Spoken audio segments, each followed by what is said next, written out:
the people. Mm-hmm. It's almost like, yo, we took your best punch Yes. with our hands behind our back, and we shook it off. Yeah. So for me, I needed them to understand that, and you'll see this language inside of the year of return, a celebration of resilience. Mm-hmm. This 400 years is a celebration of our resilience. It's a commemoration. Mm-hmm. Because what we're saying is that once we've returned and kind of turned this thing around a little bit, Yeah. right? Granted, there's still a lot of things happening in the world. Right. And then because the backyard band particularly go-go is so heavily African with the percussion, with the call and response and all of that. To this day, we still don't, I just realized we're the only people to do it. But, and because of, for me, I fought for it so hard because I was like, the number of young Black men who died in the go-go in DC. Yeah. And the fact that we're doing this over the mail dungeons, for me, it was like a spiritual awakening. Right. And it was like, yo, we need this to kind of help shift the cosmos. Yeah. And the waves. I see what you're saying. I think that, and that makes sense to me from the perspective of the very act of coming back and having a celebratory experience, right, in the space where you intended to destroy me, is an act of, for sure, resilience. It's like, yeah, not only am I still alive, I'm actually smiling. So I get that point. The other perspective that I think is also important, and if you disagree, let me know about this, is that I think that, you know, I was watching a YouTube video of a Jewish woman. I think she's a rabbi, and they have those now. And so she was talking about the lesson of the Holocaust. And she said the lesson of the Holocaust that you are trained on as a Jewish person, whether in Israel or in their diaspora, is that we were, meaning Jewish people, we were destroyed because we weren't strong enough, and we can't rely on anyone else. I'm paraphrasing.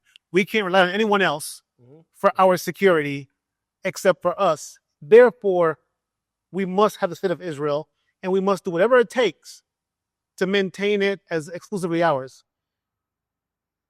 To me, there is room for both that experience you're talking about, as well as a more somber experience of I agree. Hey, man, I don't know about you, but what we went through in these sugarcane plantations in the Caribbean and in South America, cotton fields in the U.S., as well as sugar plantations in Florida, those experiences must have taught us something about never again, and what continental Africans went through the colonization period. It wasn't pretty.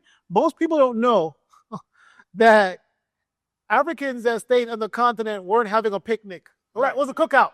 Yeah, it wasn't like once we left. Yeah, you know, the party. Yeah. It wasn't that. 100%. I want to add to what you said, Neil, about just that thought process, right? And I do think that we should align ourselves as Black people more like the Jewish community with our Holocaust. I do think that because we've always, I think our pain has always been diminished. We're really taught to just keep going. Yeah. Forget the past, which is a real thing that they would say. Oh, right now. Right now. Yeah.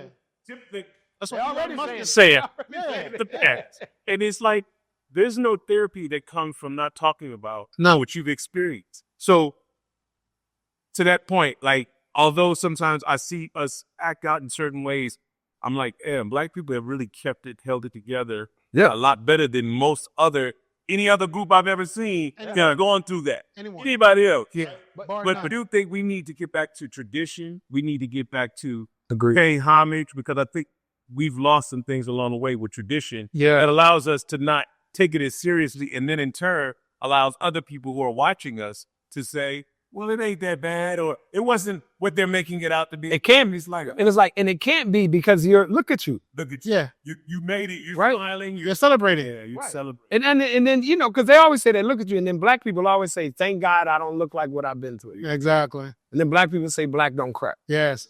So that's a part of the thing that comes with being resilient and being God's children. Mm-hmm. You know, my mother used to say, we're too humane of a people. We're too forgiving.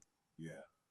And she was like, that's how you know we're God's children. Mm-hmm. Because we still have love for everybody who's done the worst to us. Mm-hmm. And we're the first ones to be inclusive of everyone else with our issues. Right. If something happens in the Black community, we're the first ones to say, it's all of our issue. Let's bring everybody in together to fight this. Yeah. If something happened in the Jewish community, they ain't calling nobody. Something happened in the Chinese community, they ain't calling nobody. It's like, no, Chinese people need our time and space to get together and be together. Mm-hmm. We be like, I went to school with Mark. Right. He has to come too. Yeah. Like, we're the only ones. We're very much inclusive. Like, we don't know how not to. For us, but it's Yes. how we act. Yeah. Exactly. I don't feel like DI is not beneficial, has not been anything for Black people, but that is how he moves. Right. Yeah. Right. It's me. Yeah. Let's bring so-and-so Right. with us. I think part of the essence Mm-hmm. of being who we are Yeah. is that the party is never over. Mm-hmm. Look at the way Ghanaians celebrate funerals. Yes. At the end of your life is the biggest party Yeah. ever. Yeah. And you ain't even here to see it. Right. I just think that we have to reevaluate and reprioritize the order and the commitment to things. Mm-hmm. Like, I'm not for ending the party, Yeah. but I am for having a reason to celebrate. Yes. I think we celebrate too early for everything. Mm-hmm. I think we celebrate too early. I got 10,000 followers on Instagram. I'm throwing a big ass party. Right? Right. Not, I got 10,000 followers on Instagram who all committed to donating $5 a month for me to help build this school. Right. Now let's celebrate. Right. So I just think there has to be somewhat of a readjustment. But I Yeah. also understand exactly what you're saying, Mhm. because there's a conversation that's happening now, that's been happening around beyond the party. Yeah. Native Ghanaians are having a conversation. Other conscious folks and people who see are like, I know we didn't just come here to party, which is what I know. We didn't just come to Africa to party. You can do that. Right. We didn't, like, it's Especially in December. Oh yeah, yeah. I mean, I get that's a starting point, right? Yeah. If you're here for December, that's kind of like the beginning point, but it definitely can't be. Yeah. Like, this is it, especially if you go see anything historical. Yeah. You know what I mean? And you just I'll tell you like this. When we first started the year of return, I was torn Mm-hmm. personally. Yeah. I was like, are we ready? Then I was like, well, you'll never be ready. Like, there'll never be a sign that says you're ready. You just have to do it and get ready along the way. Mhm. So I always tell people like this, that I believe the year of return that began to bring a lot of Black Americans here. Mm-hmm. Because prior to the year of return, Debt to December has always been a thing for Ghanaians, Nigerians. Mm-hmm. You come home during Christmas. Mm-hmm. When we came, we added that Freaknik HBCU tailgate feel to it. We added our, HBCU homecoming feel to it. Okay. And it definitely raised the bar. Yeah. It pushed it up. Yeah. And it made it more popular. And I think that it was necessary to happen, Mm-hmm. as it did. Mm-hmm. We would not be sitting here talking if the first Debt to December was a John Henry Clark Chancellor Williams lecture. Mm. Mm. And we invited everybody to Ghana to study the destruction of Black civilization in December. Nobody's coming. Wow. But you got to put the pill in the applesauce. Yeah. So for me, the way I was able to be okay Yeah. was, bro, we got to start somewhere. Right. Let's just get them here. Right. And then once we get them here, we know they're going to feel the weather. The men going to see the women. The women going to see the men. They're going to see the cost of living. Right. They're going to feel this tingle underneath their skin that they ain't never felt before. Right. A level of freedom. Mm-hmm. So we might actually need about 10 years of that just to keep it regular. Bro, I was having this conversation with somebody just yesterday. You know that Black people don't travel the world a lot. We're probably the least traveled. Historically, yeah. Historically, right. Yeah. And then that has something to do with our economic conditions and all that. Facts. When Ghana first started pushing, there were a lot of people who didn't know what a visa was. Because most of the places they travel with a U.S. passport doesn't need it. Doesn't require one, right. You go to Europe, you go to Mexico, you go to Caribbean, you go to the Caribbean, you just go with your passport. Yeah. So I remember people like, is the visa and the passport is the same? Like, I remember these questions 2017, 2018. Right. Just understand it. And then I realized that Africa is still such a mystical place in so many of our minds. I don't care how much Davido or Burna Boy songs you know, Right. or how much Afrobeat you know. Right. Seeing them on BET, VH1, I don't even know if those stations still exist, but just I might be aging myself. Yeah, but yeah. seeing them on Video Music Box, whatever you watching them on, it feels just like a hip hop song. Right. And you don't connect them with a modern version of the city. Right. Right? So Africa's still a mystical place. So we still don't know if we're going to get kidnapped. It may seem like foreign, but it's the real thing. Some people, it's still, y'all going all the way over there to Africa. Yeah. Right? What my man saying, Belly? What Nas say to T and Belly? Let's go to Africa, T. Let's go to Africa. The country. Right. So I feel like in some ways, those of us who know, we sitting right here, we know this conversation, we have the responsibility to move beyond the party and bring everybody else in the party outside of the party with us. And then we also will probably have to accept the fact that some people just gonna stay in the party and let it be okay. Yeah. I could live with that. You know, come in first point. No, to that point, I do think that some of us, I think that's universal, right? Yeah. Whole of us said, damn, to be at the party. Some of us have no one to leave. No, that's the human condition. You can say the same thing in Atlanta. Yeah. Some people don't Like, it's a global human condition. It's not only black folks. I think all people have this condition of, that's serious work, and I'm not ready for that yet. It's going to take 20 brain cells being activated, and it's too early in the, whatever, my life. It's too early in my life. Yeah, you already feel like you're not old enough to be that serious. Yeah, see, that's serious. And, you know, at 45.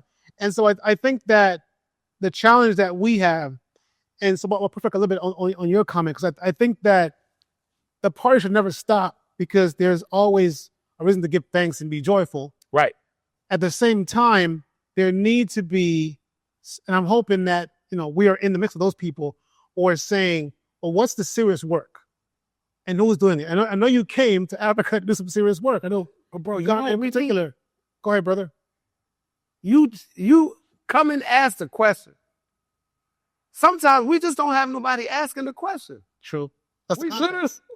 We literally need more people, because the more people that come and say, so who's here to do the serious work? Right. Somebody gonna say, you should meet Diallo because he asking the same question. Diallo gonna say, you should meet Ashes, he asking the same question. You should meet this person. So now those people gonna find each other, because we all find our tribe. Yeah. And everybody knows he come asking those questions. Let me send him to his people who also ask those questions. So it's just, one, there are pockets of us. Yeah. There are pockets of us here. We're literally trying to figure out in small groups, not just here, but in different countries in Africa too, in Nigeria, Cameroon, and Sierra Leone, and Kenya, Zanzibar, and South Africa. There are pockets of us who are all trying to figure out, how do we be serious together? Mm-hmm. Because there are a lot of us who are serious, we're just serious alone. Mm-hmm. That point. But how do we be serious together? How do we collaborate? Community serious. How do we be in community? How do we scale our impact? Right. How do we live our life, make our money, Yes. build the wealth for our families or whatever it is that we're trying to do, and still work together? And that's just something that really takes intention and effort. That takes the phone call. Yes. Bro, I'm in town. I definitely want you to pull up. We got to sit down and have a conversation. I want you to meet my bro. We coming back. And we're going to come back and forth. And every time we come, let's figure out. Like, it's literally that process you can't avoid the work. Mm-hmm. Like you can't avoid the work that it takes to get a group of people sitting around at a table together to make something happen.